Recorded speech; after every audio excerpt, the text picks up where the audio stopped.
1er Jean chapitre 5, versets 13 à 20, et je vous ai écrit ces choses, à vous qui croyez au nom du Fils de Dieu, afin que vous sachiez que vous avez la vie éternelle.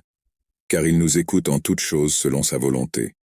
Et si nous savons qu'il nous écoute dans tout ce que nous demandons, nous savons que nous avons ce que nous lui demandons. Si quelqu'un voit son frère commettre un péché qui ne le conduit pas à mort, qu'il prie, et Dieu donnera la vie à ce frère. Je veux dire ceux dont le péché ne mène pas à la mort. Il y a un péché qui mène à la mort. Je ne dis pas qu'il faut prier pour celui-là. Toute injustice est un péché, mais il y a un péché qui ne mène pas à la mort. Nous savons que quiconque est né de Dieu ne pêche pas. Celui qui est né de Dieu le protège, et le malin ne l'atteint pas. Nous savons que nous sommes de Dieu, et que le monde entier est sous la puissance du malin. Nous savons aussi que le Fils de Dieu, Dieu est venu et nous a donné l'intelligence, afin que nous puissions connaître celui qui est vrai, et nous sommes en celui qui est vrai, dans sa Fils Jésus-Christ.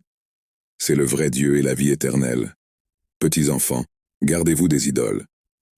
Dans cette dernière partie de la première lettre de Jean, l'apôtre apporte une série d'enseignements et d'exhortations aux croyants.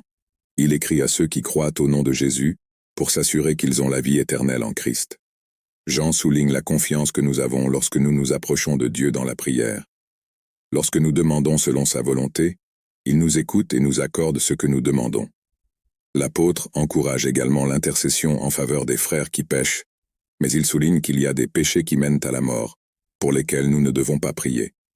Il souligne que tous ceux qui sont nés de Dieu sont protégés par lui, et que le malin ne peut pas lui faire de mal.